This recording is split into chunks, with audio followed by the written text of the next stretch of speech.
hari ini hari yang bahagia.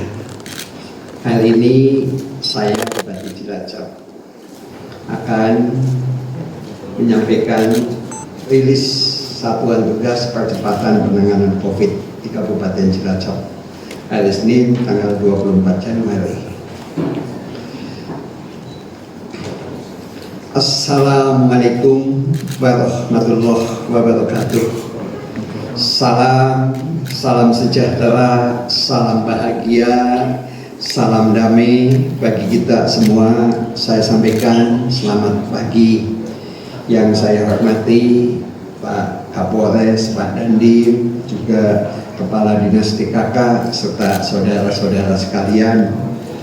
Saya akan menginformasikan bahwa pada hari Jumat tanggal 21 Januari tahun 2022, pemerintah Kabupaten Cilacap telah menerima hasil laboratorium VKS COVID-19 berupa varian Omicron sebanyak 1 orang.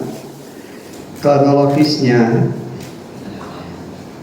identitas nama ZS, umur 51 tahun, jenis kelamin laki-laki, alamat Kota Pematang Siantar, Medan. Hasil PCR tanggal 5 Januari tahun 2022, hasil PGS tanggal 21 Januari tahun 2022. Riwayat pada tanggal 4 Januari tahun 2022, Bapak CS melakukan perjalanan dari Stasiun Gambir, Jakarta, naik kereta api untuk menemui salah satu koleganya. Sesampainya di salah satu stasiun di Cilacap, Bapak CS naik ojek konvensional ke tempat penginapan. Bapak CS bilang tidak ingat lokasi menginapnya. Nama pengungkapannya tidak ada, kwitansi dan pembayarannya tidak ada. Pada pagi harinya, tanggal 5 Januari tahun 2022, swab di RSPC tujuannya PCR, mau terbang pulang ke Medan melalui bandara di Yogyakarta. Sebelum hasil keluar, sudah perjalanan ke Jogja dijemput oleh saudaranya. Hasil PCR positif. Selanjutnya isolasi di Godean, Sleman, tempat saudaranya.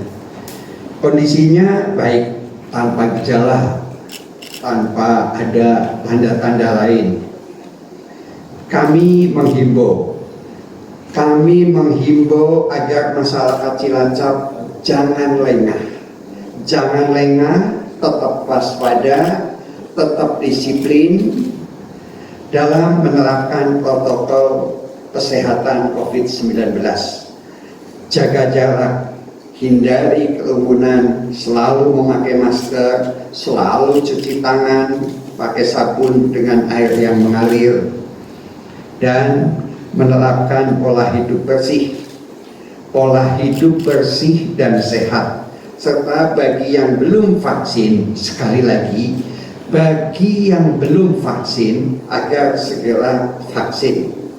Semoga wabah pandemi COVID-19 segera berakhir. Bapak Ibu sekalian, bahwa di Kabupaten Cilacap juga ini semua sekarang, saya atas nama pribadi dan pemerintah menyampaikan terima kasih kepada masyarakat Cilacap yang telah sadar dengan kesadarannya, menjaga kesehatannya, menjaga fisiknya, dan sadar akan vaksin. Lansia kita sudah berapa persen, Bu?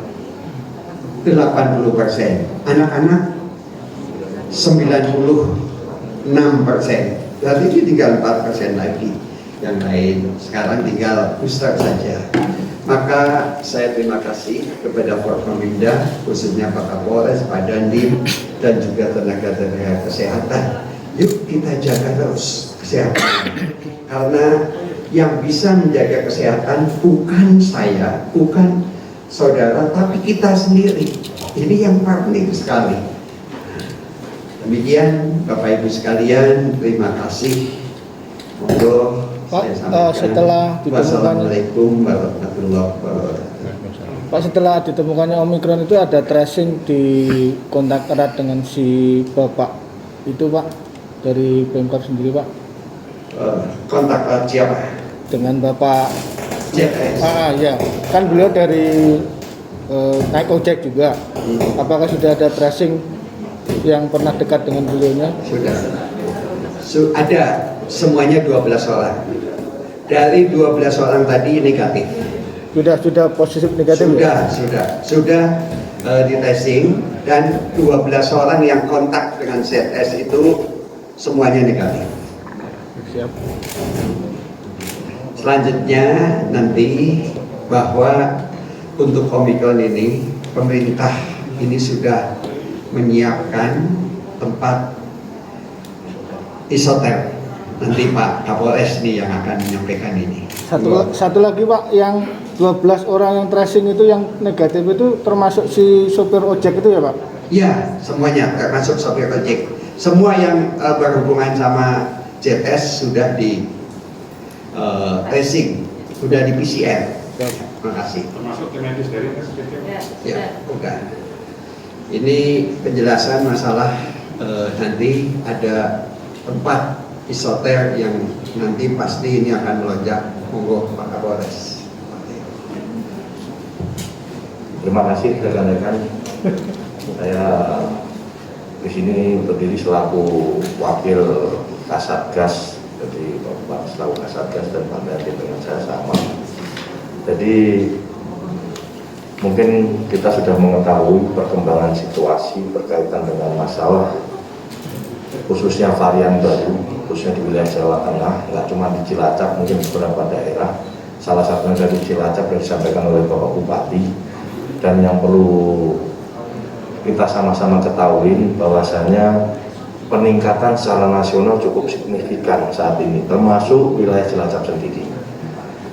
Jadi memang tiap hari ada peningkatan di wilayah Cilacap, sehingga kita perlu langkah-langkah upaya bagaimana mengantisipasi, bahkan menekan jangan sampai terjadi penambahan kasus-kasus baru, khususnya Omikron, karena kita tahu Omikron ini sesuai dengan hasil penelitian dan yang disampaikan oleh WHO, tingkat penyebarannya 5 kali lebih cepat, sehingga masyarakat wajib tahu. Tadi apa yang disampaikan oleh Bapak Bupati, tentunya himbauan-himbauan beliau harus kita laksanakan, khususnya berkaitan dengan masalah protokol kesehatan. Kemudian langkah-langkah yang kita akan lakukan berkaitan dengan kegiatan-kegiatan masyarakat yang kita sudah lihat, khususnya di Cilacap sudah mulai kembali normal. Mungkin nanti ke depan sudah mulai, bukan kita artinya untuk mengerem secara total, tapi mungkin kita akan lebih selektif untuk melakukan upaya-upaya penegakan protokol kesehatan, khususnya di titik-titik tempat-tempat rawan terjadinya kerumunan sehingga penyebaran angka COVID ini bisa meningkat.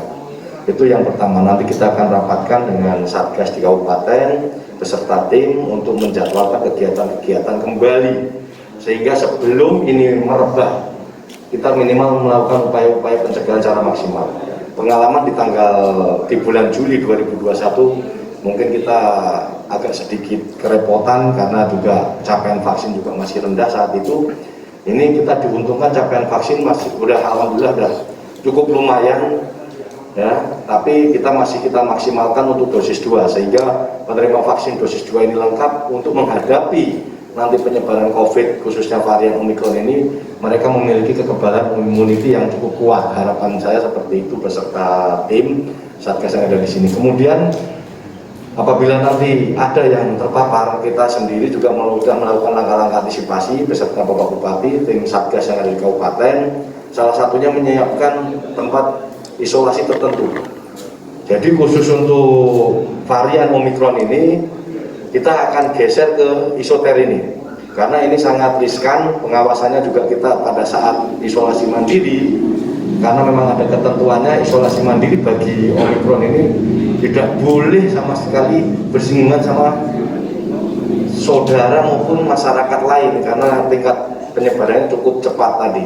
Sehingga kita harapkan nanti dengan kesadaran masyarakat, isoter yang sudah kita siapkan di Diklat dengan tampungan kapasitas 50 tempat tidur ini memang bisa dimanfaatkan, tapi harapannya tidak ada di Cilacap ini. Kalaupun ada, minimal langkah-langkah antisipasi kita sudah persiapkan. Kemudian kita juga sudah menyiapkan beberapa sarana prasarana kesehatan, bagaimana nanti treatment terhadap orang-orang yang terpapar ini supaya biar cepat sembuh. Ini kita sudah koordinasikan dengan Bu Kadinkes, semuanya sudah siap, baik oksigen dan segala macam kalau memang itu diperlukan, termasuk pengobatannya, sehingga treatment yang kita harapkan penyembuhannya bisa cepat juga.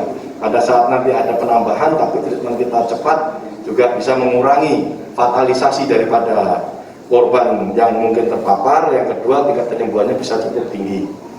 Kemudian kegiatan-kegiatan peningkatan pendisiplinan prokes juga nanti ke depan akan kita tingkatkan dengan Satgas, khususnya masyarakat. Sekali lagi kita mulai himbau, kita ingat ini Omikron sudah mulai masuk, negara-negara maju juga mengalami kewalahan ya. Kalau kita lihat sampai detik ini masih banyak penambahan-penambahan, tidak serta-merta kita sudah divaksin 2 kali terus kita bebas untuk mengabaikan prokes. Ini yang perlu saya himbau kepada masyarakat. Kita harus tetap patuhi protokol kesehatan, menjaga jarak, hindari kerumunan-kerumunan yang tidak perlu ya, untuk kegiatan-kegiatan. Kemudian jangan lupa masker jangan sampai dilepas. Ini penting ya. Ini penting, jangan sampai nanti masker dilepas, ngobrol sama orang kita tidak tahu orang ini terpapar atau tidak. Ini yang sangat berbahaya. Pada saat terjadi seperti inilah kesusahan, kesulitan kita akan melakukan pada saat tracing maupun testing nanti. Karena seperti halnya yang terjadi kemarin Omikron ini, untung saja belum terlalu banyak dia kontak erat dengan warga yang ada di Cilacap. Kalau sudah, tentunya ini akan menjadi ya istilahnya kerjaan tambahan yang begitu keras yang harus kita lakukan untuk memotong laju pertumbuhan atau penambahan angka COVID. Mungkin itu rekan-rekan yang bisa saya sampaikan. Sekali lagi mari kita patuhi protokol kesehatan. Dan sudah sampaikan Pak Bupati, kita menekankan kembali yang belum vaksin atau bahasanya imunisasi, silakan ya, ini kesempatan, jangan sampai nanti kita menunggu. Karena memang fatalisasinya akan muncul pada saat terpapar bagi masyarakat yang belum vaksin, apalagi ada komorbid. Ini sangat berbahaya. Tapi bagi yang sudah vaksin, insya Allah mungkin gejala pun gejala sedang sampai ringan. Itu harapan kita. Mungkin itu yang bisa saya sampaikan. Assalamualaikum warahmatullahi wabarakatuh. Yang saya hormati Ketua Gugus Tugas, Wakil Ketua Satgas, Ibu Kadinkes, dan teman-teman dari pers. Untuk yang saya sampaikan dari Ketua dan Wakil Ketua tadi, dalam hal ini Kapolres sudah jelas. Artinya adalah hari ini kita menyampaikan bahwa adanya hal yang menonjol di Cilacap, yaitu adanya, kalau yang dikatakan Bu Kadinkes tadi, harus underline bahwa tidak ada transmisi lokal Omikron di Cilacap. Yang terjadi kasusnya in case-nya adalah personil yang transit, dan saat ini personil tersebut sudah isoman di Godean Sleman. Jadi seharusnya adalah confirm pelaporan ini adalah gugus tugas Sleman. Jadi yang harus kita waspadai demikian. Akan tetapi karena transit itu sudah 1 hari 1 malam, maka sebenarnya PR ini masih berlanjut. Khususnya kita dalam hal ini kami di jajaran di Wakil Ketua adalah yang bersangkutan ini kan stay 1 malam, dan yang ini yang harus artinya kita ketahui sebenarnya secara pasti firm, karena tidak menutup kemungkinan, artinya antisipasinya harus lebih lagi. Walaupun secara hasil PCR dari Bu Kadinkes tadi sudah keluar bahwa semuanya negatif, sehingga harus waspada. Kemudian yang terakhir mungkin last but not least yang disampaikan Bupati dalam sebagai Ketua Gugus Tugas, ingat second wave di Indonesia itu muncul di bulan Juli tahun 2021. Bagaimana Cilacap dan hampir seluruh kabupaten ataupun gugus tugas hampir dikatakan kewalahan. Peaknya mencapai dalam 1 hari mortality sampai 37 kasus. Dan semua bermula kejadian itu adalah di internal ataupun di wilayah. Jadi bukan di proses treatment. Treatment itu adalah solusi terakhir yang disampaikan oleh Ketua Gugus Tugas dan Dinkes. Kenapa? Walaupun rumah sakit rujukan kita ada, tapi treatment itu solusi terakhir. Maka yang dijadikan acuan dari Kapolres dan Bapak Bupati tadi, prokes itu yang paling utama, karena treatment itu adalah solusi terakhir. Dan ingat, pada saat sudah kembali ke treatment, maka permasalahan kita akan mengembang, baik ketersediaan bor, oksigen, dan lain-lain. Bisa dikatakan apabila seluruh gugus tugas di wilayah dan seluruh wilayah mencari oksigen, mencari bor, maka akan terjadi lagi seperti anomali yang terjadi di bulan Juli tahun 2021. Oleh karena itu, mari kita berdoa. Tidak hanya cukup berdoa, karena berdoa itu adalah intangible strategi. Tangible strateginya adalah pedoman prokes. Kemudian mari kita kerja bersama, karena tidak ada kata lain, hanya together we can, together we strong. Bersama kita bisa dan bersama kita pasti kuat. Demikian. Assalamualaikum warahmatullahi wabarakatuh. Ada pertanyaan Pak Bupati selaku Ketua Gustu terkait dengan wilayah Cilacap kan sangat luas. Hari ini dilihat orang hajatan kan banyak, terutama di daerah-daerah pinggiran kayak Cimanggu, Wanareja, dan Majenang. Apakah sudah diantisipasi karena arus daripada bolak-balik warga kita yang sudah bermukim di Jakarta atau mungkin dari TKI kita yang datang, apakah sudah diantisipasi? Mohon untuk diberi. Jadi saya sebagai Ketua Satgas COVID-19 di Kabupaten Cilacap, ketentuannya, aturannya sudah jelas. Orang hajat harus dengan prokes dengan kapasitas yang paling banyak 50%. Dan semua sekarang nanti surat edaran saya udah dibuat ini untuk yang dari TKI, dari luar negeri, dari luar kota pun ini harus wajib lapor sekarang, karena ini kita antisipasi Omikron ini bukan main-main. Ini kalau kita kurang waspada, ini pasti akan terjadi lonjakan yang luar biasa. Jadi saya tegaskan bahwa hajat ini tidak bisa dilarang begitu saja, tapi paling tidak aturan nanti dari Satgas di tiap-tiap kecamatan, ada Pak Camat, Pak Kapolsek, Pak Danramil, semua ini akan membuat satu aturan, yaitu bagaimana hajat-hajat ini pakai prokes, pakai aturan, udah ada ketetapannya itu. Jadi semuanya sekarang harus, semuanya ya, itu harus sudah mulai saya menghimbau dulu, mulai bahwa hajat itu memang tidak bisa dilarang, ini tidak bisa.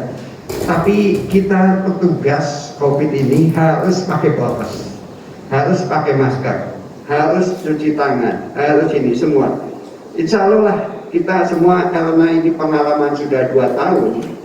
Ini kan bukan pengalaman itu mendadak, sudah 2 tahun. Nah 2 tahun inilah pelajaran bagi kita bahwa jangan sampai terjadi lonjakan lagi. Ya, cukup itu. Oke?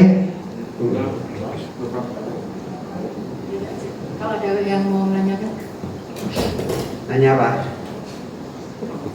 Tentang peningkatan tracing itu saya harus tekankan tidak boleh dianggap sebagai penyebab kenaikan kasus ya. Kita memang harus meningkatkan tracing testing secara optimal. Jadi peningkatan kasus di 2 minggu terakhir ini memang karena adanya